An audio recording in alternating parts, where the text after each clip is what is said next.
Start answers with the definition. These are the do's and these are the don'ts.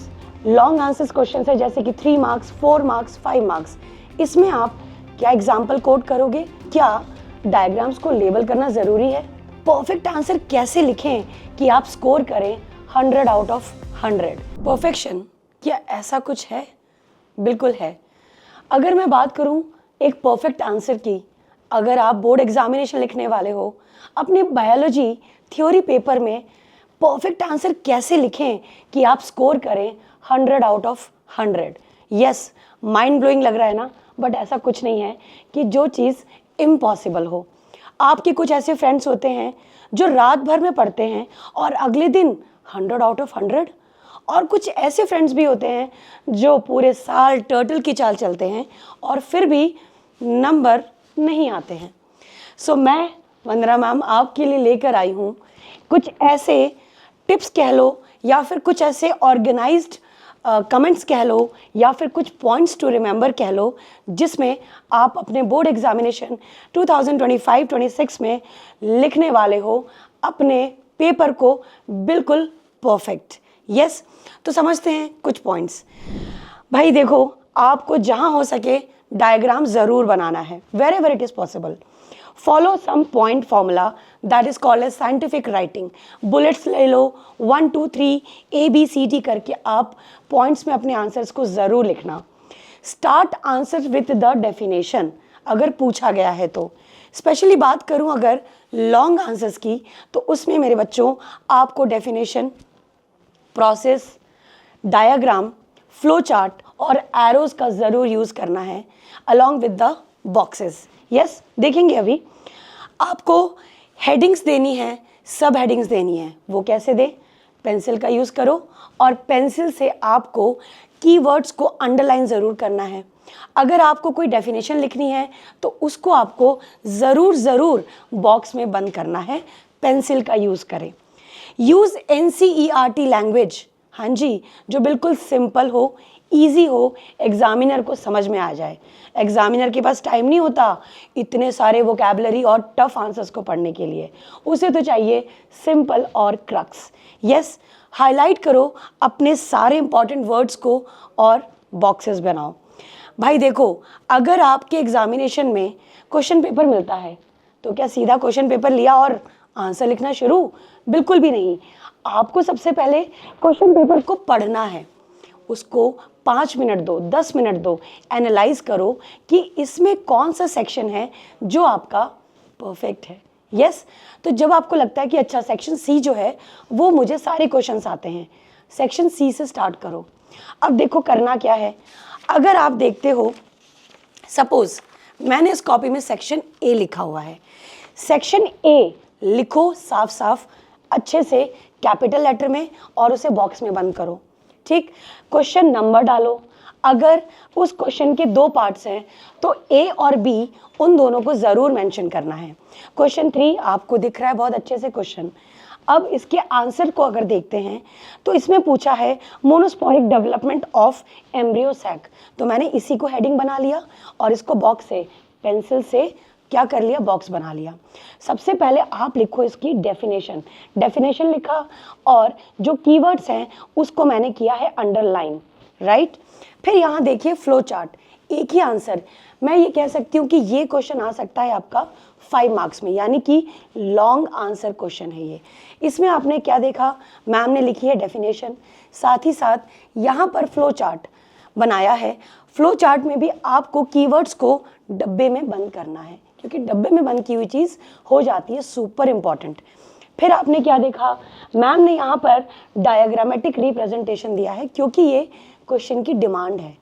5 marks का question है, आप ऐसे तो नहीं लिख कर आ जाओगे. अब मैं आपको दिखाती हूँ वही इसी क्वेश्चन को आप लोग कैसे अटेम्प्ट करते हो. ये देखो क्वेश्चन वही सेम है, इसलिए मैंने डू लिखा है, और इसी आंसर को ऐसे भी लिखा जा सकता है. क्या ये बेटर है कि ये बेटर है? आप मुझे बताइए. मुझे तो लगता है ये बेटर है. और ये जो है ये तो कहानी है, स्टोरीज. क्या एग्जामिनर को स्टोरीज सुननी है, स्टोरीज पढ़नी है? इतना टाइम नहीं है एग्जामिनर के पास. आपको बहुत ही पेशेंस के साथ करेक्ट सीक्वेंस में स्टार्ट करना है अपने आंसर को. जो पूछा गया है क्वेश्चन देखें, उसके हिसाब से आंसर को डेफिनेटली करेक्ट सीक्वेंस में, करेक्ट ऑर्डर में लिखें। ये कहानी लिखोगे, आपने बहुत सारी कटिंग कर रखी है, अगर कोई चीज़ गलत हो जाती है उसको आराम से ऐसे कट कर सकते हैं, लेकिन अगर आप उसको ऐसे कट करोगे, oh my God, it's a blunder in the paper. ऐसा नहीं करना है। पेंसिल्स का यूज़ करेंगे डायग्रामेटिक रिप्रेजेंटेशन के लिए।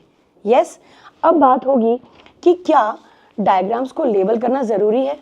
बिल्कुल करना ज़रूरी है।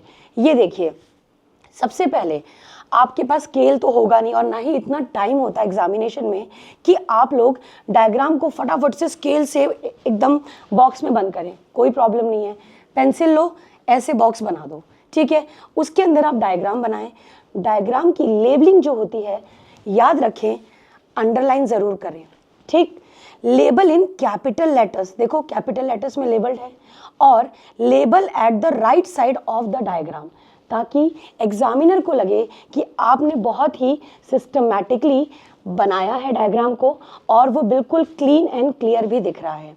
So try to label the diagram on the right side, use capital letters, use pencils and use the underline thing. Got my point? Now मेरे बच्चों, बात होगी फ्लो चार्ट्स की। तो देखिए, यहाँ पर मैंने आपके 3rd चैप्टर रिप्रोडक्टिव हेल्थ का एक फ्लो चार्ट का एग्जाम्पल दिया है। इसमें आप देखोगे कि पॉपुलेशन कंट्रोल कैसे कर सकते हैं। बर्थ कंट्रोल के 2 वास्ट मेथड्स होते हैं। तो देखिए, मैम ने यूज़ किया है बॉक्सेस एंड एरोज। आप टेम्परेरी मेथड, परमानेंट मेथड, फिर टेम्परेरी के कितने मेथड्स हैं, यानी कि ये इसकी सब हेडिंग्स हो गई, सब हेडिंग्स बनाएं। और अगर उस मेथड की कुछ प्रोटोकॉल्स हैं, प्रोसीजर्स हैं, उसको भी आप लिख सकते हैं 1, 2 एंड 3 लिख करके। उसी तरीके से ये जो दूसरा मेथड है, उसके भी कुछ सब हेडिंग्स हैं, उसको देखिए और आप लिख सकते हैं। इस तरीके से आप एक फ्लो चार्ट बना सकते हैं। So be very clear, clean writing. First of all, handwriting अच्छी हो, अच्छी बात है, अच्छी ना हो तो भी कोई प्रॉब्लम नहीं है, लेकिन अगर आप 2 शब्दों के बीच में गैप्स रखते हैं, सेंटेंसेस के बीच में गैप्स रखते हैं, आपका आंसर रिप्रेजेंटेशन बहुत ही टॉप क्लास का लगेगा, भले आपकी हैंडराइटिंग अच्छी ना हो तो भी। So make boxes, use arrows and आपको फ्लो चार्ट में सिर्फ और सिर्फ कहानी नहीं लिखनी, आपको क्रक्स लिखना है, ठीक है। तो आपने देखा फ्लो चार्ट, आपने देखा डायग्राम। नाउ मेरे बच्चों, अगर लॉन्ग आंसर्स क्वेश्चन है जैसे कि 3 मार्क्स, 4 मार्क्स, 5 मार्क्स, इसमें आप क्या एग्जाम्पल कोड करोगे? डेफिनेटली। अगर नहीं भी पूछा है एग्जाम में, क्वेश्चन में, फिर भी आपको एग्जाम्पल्स को कोड करना है। स्पून फीडिंग कराओ ना एग्जामिनर को, सब कुछ बताओ उसको, ऐसा समझाओ कि वो आपका स्टूडेंट है, आप उसके स्टूडेंट नहीं हो। सो आपने देखा यहाँ पर what is biotechnological process application in agriculture पूछा है। सो मैंने पहले हाईलाइट किया है ऐसे बॉक्स बनाकर 1, 2, 3 एंड देन कोड किया है एग्जाम्पल बीटी कॉटन का। तो बीटी कॉटन तो ठीक है, लेकिन बीटी क्या है, पहले आप उसका फुल फॉर्म लिखेंगे, फिर आप उसके बारे में थोड़ा सा बताएंगे and then you can explain the process. उसी तरीके से ये तो एग्रीकल्चर हो गया। अगर बात करें मेडिसिन की, तो उसमें ह्यूमन इंसुलिन पे क्वेश्चंस बहुत ज़्यादा आते हैं, जीन थेरेपी पे बहुत क्वेश्चंस आते हैं, तो आपको ऐसे ही अटेम्प्ट करना है। और मेरे बच्चों 1, 2 या फिर आप एस्ट्रिक बना सकते हैं, बुलेट्स बना सकते हैं, कुछ भी हैशटैग बना सकते हैं, anything, any symbol you want you can use in your answer writing, but B scientific, science के स्टूडेंट्स हो। नाउ मेरे बच्चों, जब हम लॉन्ग आंसर्स की बात करते हैं, यस, तो अगर मान लो 5 नंबर का क्वेश्चन है, आप 5 पॉइंट लिख कर आओगे क्या? नहीं, एटलीस्ट राइट 6 to 7 पॉइंट्स। क्यों मैम, इतनी की क्या जरूरत है? मैम इतना तो टाइम भी नहीं होता। टाइम होता है। जो बच्चा शुरू से प्रैक्टिस कर रहा है और अभी भी प्रैक्टिस कर रहा है, डेफिनेटली वो लिख लेगा, ठीक है। आपको 6 से 7 पॉइंट्स लिखने हैं और साथ ही साथ मान लीजिए कि अगर आपके एक आधा पॉइंट गलत भी हो गया, तो आपने 5 में से, अगर 5 में से एक गलत हो गया तो आपके 4 ही पॉइंट्स हुए, बट 7 पॉइंट्स में से आपके 5 एक्यूरेट होंगे। Definition, flow chart, short notes, ठीक है। और मेरे बच्चों, एग्जाम्पल ज़रूर कोड करना है लॉन्ग आंसर्स में। अब बात करेंगे कि आंसर प्रेजेंटेशन एक्चुअली में कैसा होना चाहिए। सो पॉइंट वाइज मैं आपको टिप्स बता रही हूँ। पॉइंट वाइज आंसर लिखो, फ्लो चार्ट, लेबल डायग्राम। फिर keep distance between the words and the answer, clean writing हो, section wise mention the section on the above of the paper, underline the keywords, use करें pencil का, rubber sharpener भी जरूर ले जाएं। Less cutting, यार ऐसे नहीं काटना, अच्छे से। Don't use short forms. आजकल है ना SMS का और व्हाट्सएप का ज़माना है, आप क्या करते हो, बिटवीन लिखना है तो आप बिटवीन लिख देते हो, नेटवर्क लिखना है तो आप नेटवर्क लिख देते हो। ऐसा नहीं करना है, आपको पूरे पूरे वर्ड्स को लिखना है, यानी कि अपने IQ लेवल को मेंटेन करना है, ठीक है। चलिए बात करते हैं कि भाई अगर मैं माइंड मैप की बात करूं कि लास्ट टाइम में इतने बड़े बड़े चैप्टर्स हैं, तो क्या उनका माइंड मैप बनना चाहिए? बिल्कुल बनना चाहिए। देखिए मैंने इवोल्यूशन चैप्टर का छोटा सा माइंड मैप बनाया है। Origin of life, big bang theory जो कि क्या एक्सप्लेन करती है, फिर स्पॉन्टेनियस जनरेशन जो कि क्या एक्सप्लेन करता है, फिर पैंसपेरिया थ्योरी जो कि क्या एक्सप्लेन करता है, then Haldane Oparin theory and Miller's Urey experiment.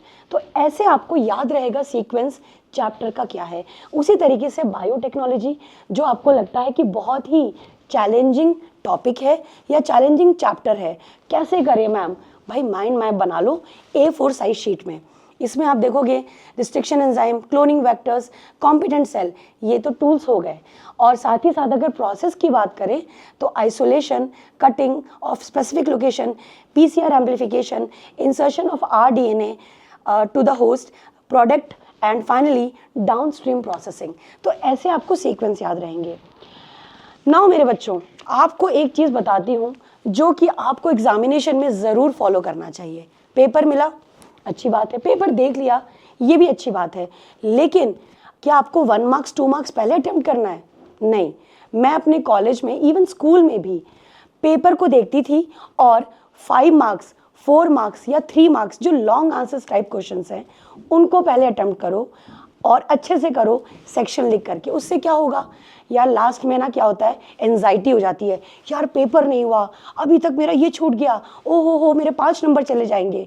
नहीं, ठीक है, अगर आपने 1 मार्क्स का अटेंड नहीं भी किया, एक ही नंबर गया ना। कई बार 1 मार्क्स के लिए एक वर्ड ही लिखना काफ़ी होता है, लेकिन 5 मार्क्स 4 मार्क्स 3 मार्क्स के लॉन्ग आंसर्स में आपको पूरा डिस्क्रिप्शन बताना होता है। तो पहले डिस्क्रिप्टिव आंसर्स को लिख लें, ये मेरी हिदायत है आपके लिए। और साथ ही साथ आपको सपोज सेक्शन A में 10 क्वेश्चंस हैं, उसमें से 8 बिल्कुल आते हैं लेकिन 2 नहीं आते, तो उसके लिए वहीं पर स्पेस छोड़ दें, बिकॉज आपको मैं बताऊं सारे क्वेश्चन अटेम्प्ट करना बहुत ज़्यादा ज़रूरी है अपने एग्जामिनेशन में, कुछ भी छोड़ कर ना है प्लीज़, ठीक। So last but not the least, these are the dos and these are the don'ts which you should follow in your biology paper before going to the examination. So guys, all the best for the examination and I hope this video will be a remarkably important video before your examination.